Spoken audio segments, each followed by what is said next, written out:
Welcome back to the latest video in the series. It's been a bit of a while, but it's been very busy, as you can imagine, with the way the markets have been over the last few months.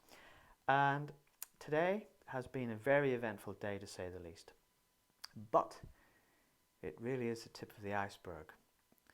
Now, I'm going to refer to the famous Chinese virus as just the virus. I don't know why, but Google is not being very friendly to mentioning of the full name of the virus to various YouTubers and people who produce content. So when I refer to the virus, you know what I mean. Now, the virus has been the trigger, and it does have some consequences for the economy, in fact very serious consequences, but I'm going to go over them in a later part of the video. Now, there are some fundamental reasons which I've covered in the previous videos why this market in particular this past week has been absolutely horrendous for those people who have been in the bull mentality. And it really is just the fundamentals and the basics which I've covered before. Now, there are three fundamental causes for the sell-off, and what we're actually seeing is one of the things that I've mentioned before, which is the pricing of risk. You see, when a market is going up, effectively, there's a very famous saying, the market goes up the escalator and down the elevator. But it's fear that generally is the motivating factor to reprice risk. And what we're seeing is that people are now starting to get an idea that things aren't as rosy as they should be. Now, there are three underlying causes of this sell-off at the moment. And now, one of them is the major one, in my view, is liquidity concerns. So we're going to have to look deeper into the repo market and that. And then there's the oil price war. And then there's the knock-on effects of the virus as far as China is concerned. Now, there's two F words as far as the virus is concerned: fear and facts. Now, notice that I've put question mark on facts. Now, the reason being for this is that we're in the early stages. I know it's terrible to say, but we're in the early stages of this virus. And the panic mode buttons have set in. Now, that's not to say that this isn't serious. I'm actually quite concerned about it on a personal basis as well, and I've taken precautions, and my family has taken precautions. So this is not to decry the seriousness of this situation. But we do not have the facts on the ground, because what's happened is that China in particular has not been very open with the information. There's been a lot of massaging of figures, there's been a lot of political interference, and it's no accident that we really have basically only figures from Wuhan, but hey, Wuhan's 10-12 million people in lockdown, and you can't tell me that Beijing and Sichuan and some of the other major centres aren't under a similar situation with the spread of this disease.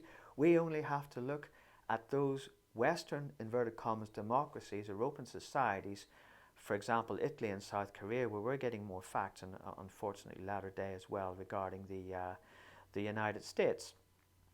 So let me just refer to this particular graphic here, and this is the facts from South Korea. Now this was actually dated from yesterday, March the 11th.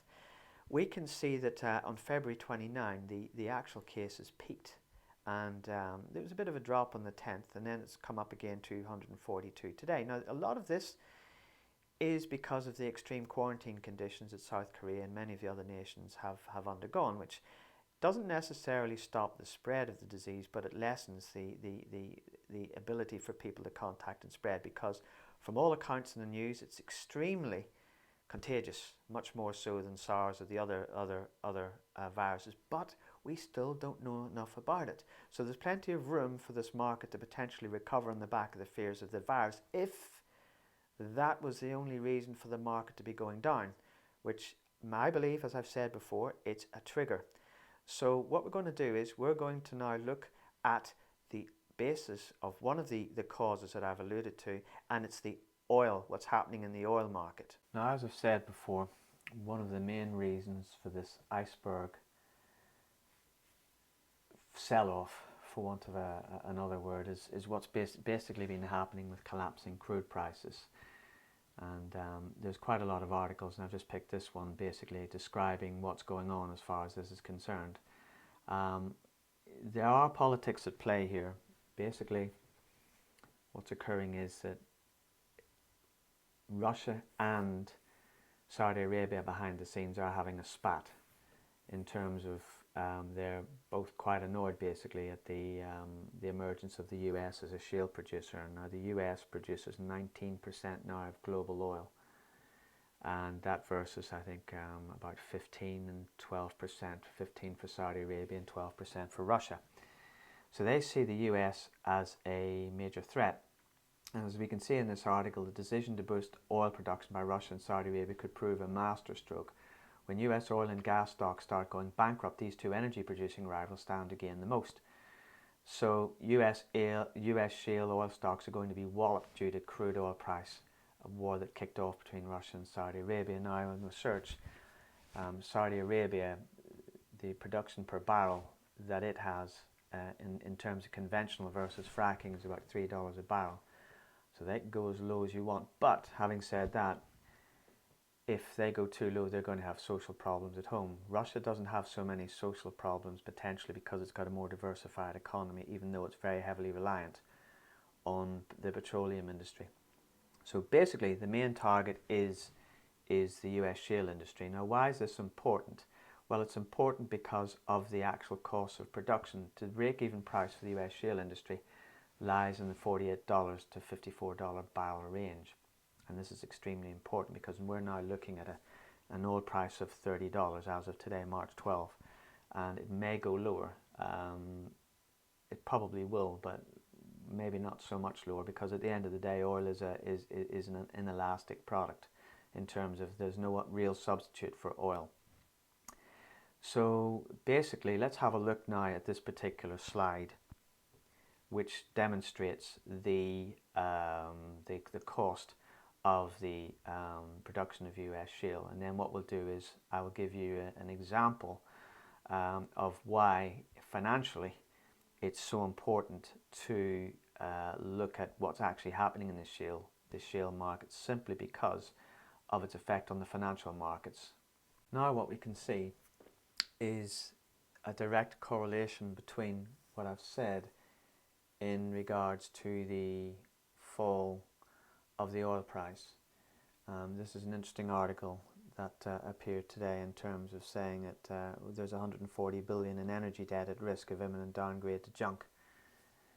And see, we got to bear in mind that the Lehman's fiasco was about 800 billion, but 140 billion on top of everything else in this great iceberg economy, as I call it, just contributes to the fact of worries, basically. I mean, the reason being is 140 billion of energy debt is really only a small percentage of the amount of debt as we see here. Basically, we're looking at 6.4 trillion that's highlighted in this article, basically, of bonds that are potentially at risk. And with this interest rate regime being so low, what we have found is that this figure has expanded. Now, it's not going to take a long amount of time before these companies, which are already under major stress, are going to fold. And we've also got to remember that as far as the derivatives market's concerned, there's a lot of money in derivatives where oil has been between $45 and $50 a barrel. So we've got to add that on top. So this is why we have to be very careful about what happens in the credit markets effectively, because this is another virus, pardon the pun, basically. I mean, it's just another domino that's going to fall. It's another domino where yields have gone so low that the risk has been negated, and now the risk is coming home to roost. So this is an extremely important aspect to see what's actually going ahead. I mean, to break the US energy sector as far as fracking is concerned would be a major feather in the cap of Russia and or Saudi Arabia, but it would have disastrous effects because it would help push America greater into the recession zone, and that would actually have a very negative effect on the world economy, as we know anyway. And anyway, I do think America's going into recession, and it's not a question of when. It's not a question of if, it's a question of when, and it's probably sooner rather than later. So, I mean, we can see that this from Bloomberg is showing the huge increase in the market cap that we've seen from Barclays basically. And you know, as this article says, we've had a few close scares, and the downgrades of some massive investment grade names to junk such as Ford and recently Macy's. There's never emerged a clear catalyst that would trigger a wholesale downgrade of investment grade names to junk, especially since the Fed ended its monetary tightening in late 2018. But the thing is that we probably have seen the trigger now. The virus was purely a trigger, but there's so many things underneath the water, pardon the pun, that are now coming home to sink the good ship USA Titanic and the rest of the world. And this is just another thing to look at as far as that's concerned. And I want you to also have a look at this infographic as well, which shows the extent of the corporate borrowings of BBB bonds that are at risk of being basically downgraded to fallen angels. And this is something that has to be looked at. And as we can see from this, chart that we're talking about 1.8 trillion triple B debt, and 55% of the triple B debt would have had a high yield rating based on the leverage alone.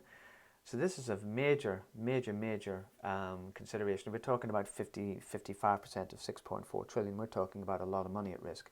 And this tends to make the stock market pale into insignificance as far as risk is concerned. So this is a major factor that we have to look at going forward. Now, we're talking about the repo market. And in particular, I refer to the illiquidity back in the fall. When I pointed out this problem, and I said then it was going to get worse, and it has. And let me just go over some of these details of what's going on from the repo site in the Fed website. Well, here we are after the crash, and we can see that we now have a 3-month term of a repo rate at 78.4 billion. Look at this: Treasury 39.05 and mortgage-backed securities 39.25. For the first time I've ever seen mortgage-backed securities ahead of the Treasuries. This is interesting because over the last few days we've seen literally a liquidity lockup since when I go down here to March the 4th. We can, this is February 28th, let me go through here. This is where the market started to go wobbly. We had demand for 111 billion and 100 billion was taken, and it actually just steadily got worse. Now, just bearing in mind, this is just over a week ago. So we've seen short-term rates go from 1.5% in the 1 month almost to 6 months down to 0.4%. We've seen the 10-year Treasury fluctuate between 1.5, 1.6% and the low of about 0.5%. So we've had a tremendously volatile week. Now, one thing to consider about these repos is that as we go forward to Thursday, March the 12th, we've seen that we've had the one day here being fully subscribed, okay, in the 1 day, but, and this is what prompted the Fed, I believe, to actually do the 500 billion QE5 effectively.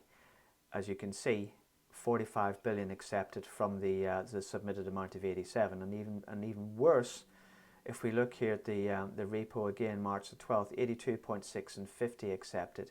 So we had two loads in the March the 12th. It was just undersubscribed, so that's why they've just come out basically. So you can forget about your Fed put as far as the shares are concerned. This 500 billion is purely to keep the market liquid. Shares are an afterthought on this, and look at March 11th. Okay, the 1 day repo, but when we go down to the 14 day, look at that. 60, 80, 93 submitted, 45 accepted. So really what we've had is a complete and utter liquidity crisis in the repo market, and there's some serious stuff going on there that has yet to surface, but certainly with the rates even at less than 0.5% in the short terms, and going to, you know, 0.5% in the 10 years. This is not fixing the liquidity crisis. There's something seriously wrong with the system at the moment. My opinion, this measure by the Fed has failed dramatically, and as I speak, the Dow is down about 2,200. So when this measure came out, it was at about 1,300 down. So that was just after midday Eastern Standard Time. So we can see that this is certainly not doing the work that the Trump administration, President Trump, would like to see in the stock market. So yeah, it's going to be a very interesting few more days of this week, or at least tomorrow and maybe Monday as well. Now, the virus originated in China, and from the outset there were fears, are fears, and continuing fears about the supply links to the various countries throughout the world. Let's put it this way. Back in 2004, China accounted for 4% of the world's GDP. As of today, it's 16%. So that's a fourfold increase in the GDP. But along with that increase in the GDP has come an increase in the dependence of especially Western countries for their component supply side of things. Now, because of the trade war that was ensuing last summer and the effects, a lot of US companies went ahead of the curve and basically stockpiled inventories, expecting the trade war, in inverted commas, to get much worse. So there was an inventory pileup, so there was some buffer as far as that was concerned. Now, the problem is that because of the virus and China's lockdown, these supply lines have become very tenuous. And what we're going to start to see is inventories run out. And we're talking about to give you an example of the auto industry, a lot of components are manufactured in China. For example, I know that Toyota, Hitachi tend to make, say for example, the starter motors, but they're made in China. So if the Hitachi factory in China shuts down because of the virus, then Toyota doesn't get the starter motors for completing its cars. Therefore, its assembly lines ground to a halt. And this is the problem with relying on one supply source. And the Western world has done this. I mean, basically, China's become the manufacturing sweatshop of developed economies while it's developing. And while this was good in good times, it's not so much now, because what's happened is that there hasn't been any diversification of supply lines. Now, you only have to look at Walmart or Lowe's or Home Depot or any of the major supply side of things. You're talking about up to 80% of the products that those companies sell are either sourced from China or have components that are a major part of that product. So any disruption of the supply line has massive effects on the whole manufacturing side of things. Now, there are companies where it doesn't matter regarding what happens in China, and a lot of these are, for example, in the petrochemical area, like the oil exploration area. I mean, where there's no manufacturing, there generally is no dependence on Chinese components, etc. Now, that's just sort of one side of things, but let's look at the China problem from another side of view. I have quite often criticized China or the world view in China as to how safe and how it is going up. Not the question of when, the companies in the United States, and I'm sure Apple and many of the other large manufacturers who are dependent on major manufacturing concerns in China, when their sales are disrupted, they are going to start pulling out production from China, and that's not coming back. So China is going to start having major problems as far as de-investment are concerned, and diversification of supply lines, global supply lines. Much of this business is going to have to come back on national terms. So we could actually see some growth in some of the industries that have been badly affected by this virus, especially in China. So there are some companies that you could actually say, these are probably worth looking at investing in. And there's some companies, certainly in the short term, are going to be so choked with supply problems that this is a major problem. Now, one of the other drawbacks, and I'm going to be doing a series of videos on this, is the actual reason the credit markets in China are going to go southwards. There is talk about a second wave of this virus, and we don't know yet because nothing's coming out of China. That's the worry. Nothing is coming out of China from a news point of view, and I don't believe for 1 minute that this is under control in China. The news that's coming out of China is under control, under the Communist Party control. But we've got a lot of time yet, and we're going to see more accurate figures coming from Italy, South Korea, Spain, the United Kingdom and the United States as to how this virus is actually behaving, and then we can make a better reasoned, factual analysis of what's going on. It's still early days yet, but it doesn't look good. And as I said, this market has gone down in the trigger of the virus, but under the water, under the 1/8 that's visible, which is the stock market, we've got problems, as I alluded to, in the bond market, the triple B, on the repos liquidity. There's even an unwinding of risk-averse funds, and this, we don't quite know where this is going. Every asset, even including gold and silver, has come down, and the dollar, ironically, has gone up. Going to be a very interesting few days, and over the next few days and a week I'll be bringing out another video, especially on the bond market and the treasuries, because there's been a lot of damage done this week to the treasuries, and I do need to go over it going forward, because the treasury market and the liquidity market and the repo market is 50 trillion. A hiccup in that and a hiccup in liquidity and the Lehman moment that we experienced in 2008 will be a minuscule. It'd be like looking in the rear view mirror instead of looking in front. So I look forward to seeing you in the next video, and I hope the market doesn't go down too much, and if it does go down and it stops, well, maybe there's some buying opportunities in the near future. Keep an eye on those levels, keep an eye on those fundamental support levels, because if they crack, it's anybody's guess where this market is going. I'll see you in the next video. Thank you and bye.